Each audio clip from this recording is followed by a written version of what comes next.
Won't be on camera. Okay. So I can't say I'm wrong?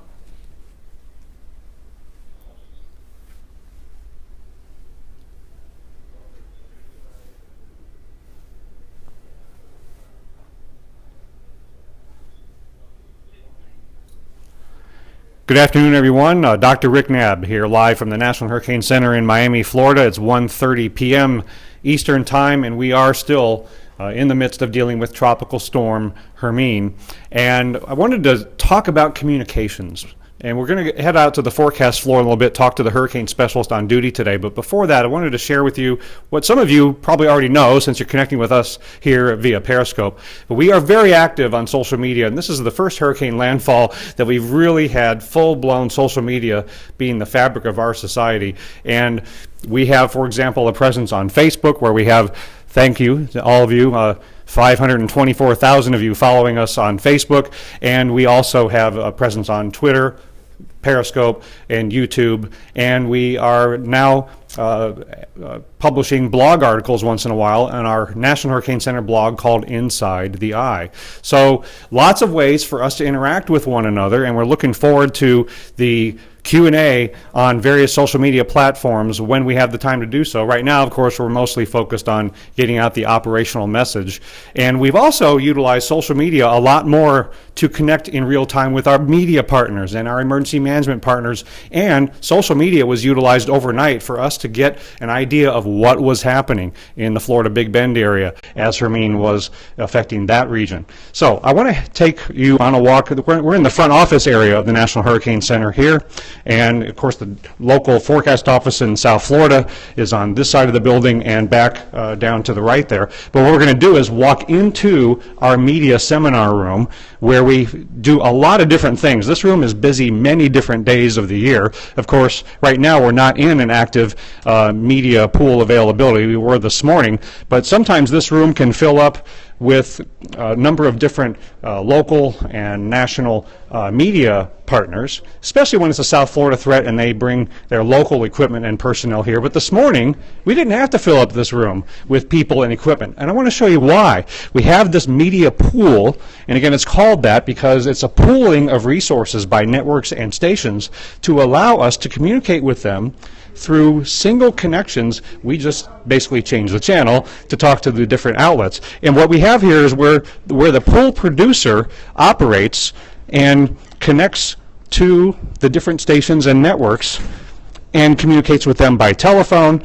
And this allows us to use satellite communications. And then what I do is I put on one microphone, one IFB, the earpiece, and then I stand behind the desk here, and then the pool producers are on the phone coordinating with the producers at the various stations and networks, and we have one cameraman, and then they light us up, and we stand behind our media desk, and I don't have to move to switch from one station or network to the next, and we usually have some idea of what's coming during the upcoming hour in terms of what network or station we're going to be talking to. So if I know, for example, this morning I was about to talk to the Raleigh, North Carolina station, then I get my graphics ready to focus in on that particular area, maybe talk to the hurricane specialist about what observations they're seeing in that particular region. So being adjacent to the operations floor really enables me, while I'm on television, to stay current with what's going on. I can't just do all the talking. I got to listen once in a while so I keep up to date on what's going on. So what's pretty cool about this is we can get a close-up look at this equipment because the producers aren't here to tell us not to touch it.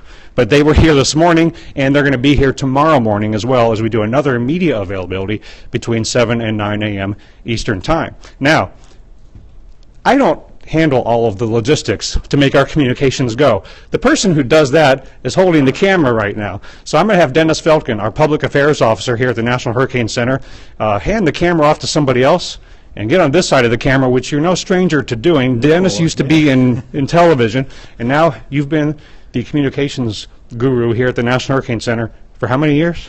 This is my 10th season here.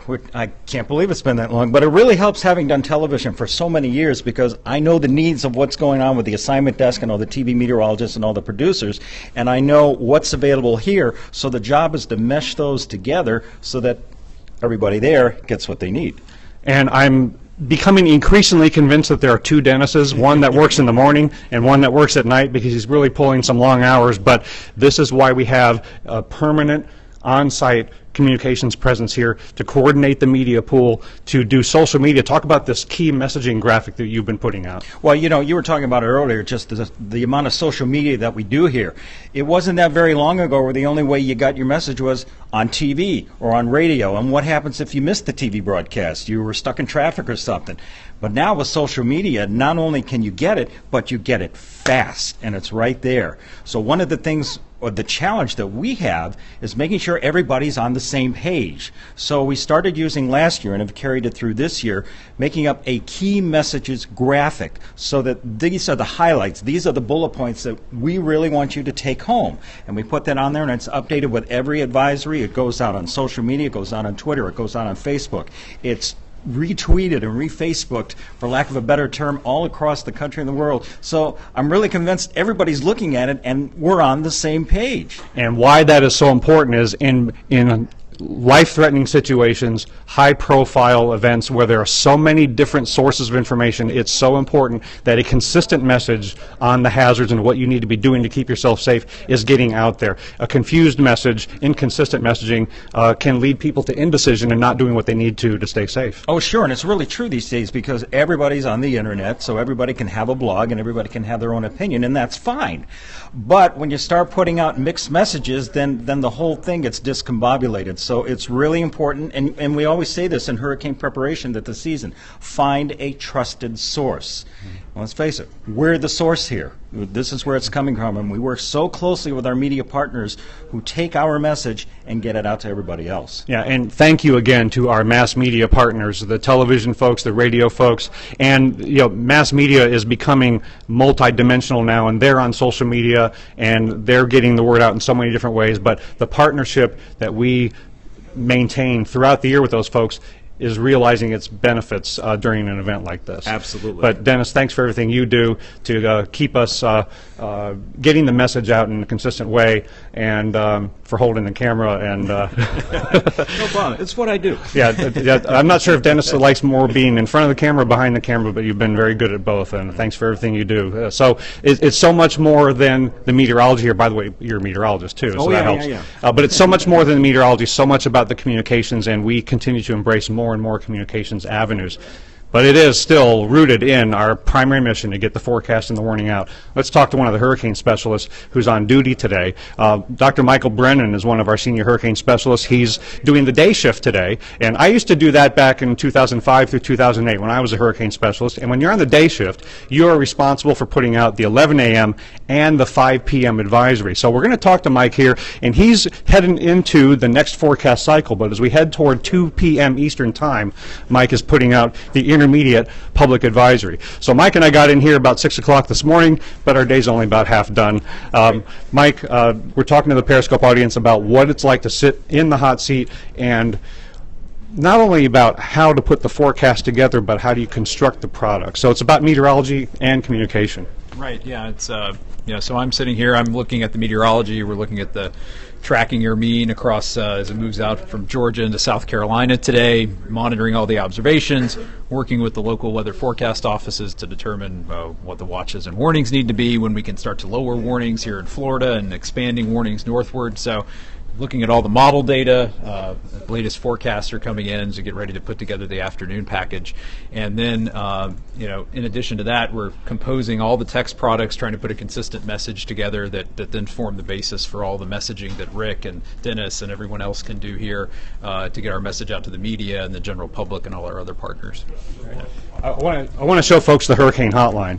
This is right over here, and Mike, you can describe what the purpose of the hotline is and what we do and when we do it.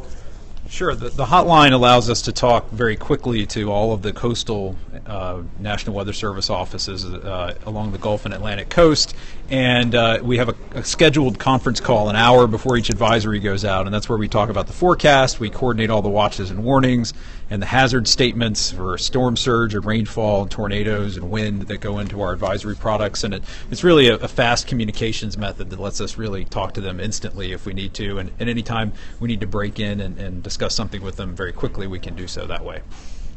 And one of the software and data tools that we utilize is called ATCF, and that stands for Automated Tropical Cyclone Forecast System. And I can assure you that the A for automated really isn't automated. That's why Mike is here. And Mike not only, like the other hurricane specialist, handles using the ATCF to put our forecast products together, but Mike is also on a technical angle very adept at helping us maintain that ATCF system and make improvements to it. And you summarize what the ATCF is and what you do in it that's very unique and not the same kind of systems we use at the WFOs.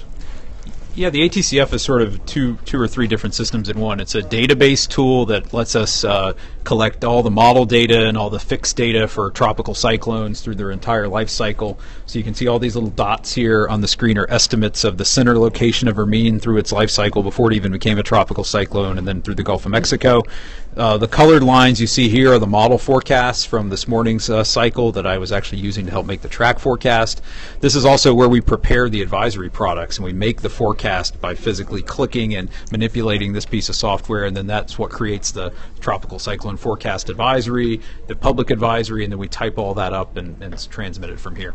And then a lot of folks obviously want to know about the forecast itself. What did you put out at 11 a.m.? What factored into your consideration in terms of what you put in the discussion? You know, inside the forecaster's head is what the discussion helps you do, but now we can hear it straight from the forecaster. Yeah, so this morning, you know, I'm doing the track forecast out to 5 days. You know, the track guidance was in pretty good agreement through the first 2 or 3 days, and then as Hermine gets involved in an upper level trough off the mid-Atlantic coast, it may stall out or move somewhat erratically for the next 3 to 5 day period. We were looking at some of the global model guidance you see here, like from the GFS or the European Center model, showing the storm re-intensifying here off the mid-Atlantic coast. So we actually increased the intensity forecast based on what we were seeing here, and also making our forecast of the structure of the storm and how that's going to evolve, and that affects the placement of the watches and warnings. We extended Tropical Storm Watch up the East Coast all the way to Watch Hill, Rhode Island, so it includes New York City and Long Island now, and we extended the Tropical Storm Warning all the way up to Fenwick Island, Delaware, including parts of the Chesapeake Bay and the Virginia coastline. So, and then, yeah, as Rick mentioned, the discussion is sort of our way that we can provide our forecast reasoning about the analysis of the system and the forecast we're making, and convey uncertainty and really important messages to the public and all of our users. Yeah, thanks, Mike. And of course, ultimately, what matters to you is what hazards could you experience where you live. And if you're an emergency manager, you know, what sorts of decisions do you need to make? If you are in the media, what do you need to be communicating to the people that are listening to you? So another thing that is coordinated on the hotline call as a result of what the forecast and the confidence in it is what are the hazards going to be mentioned in our advisories: the storm surge, the inland flooding due to rainfall, the winds, and the tornado threat. We coordinate that with all the different centers and offices around the country. So focus on the hazards. That's what we're doing with our products that are the result of all of this forecasting and all of our communications. So keep up to date with what's going on at hurricanes.gov and at the webpage of your local National Weather Service forecast office. Talk to you again soon.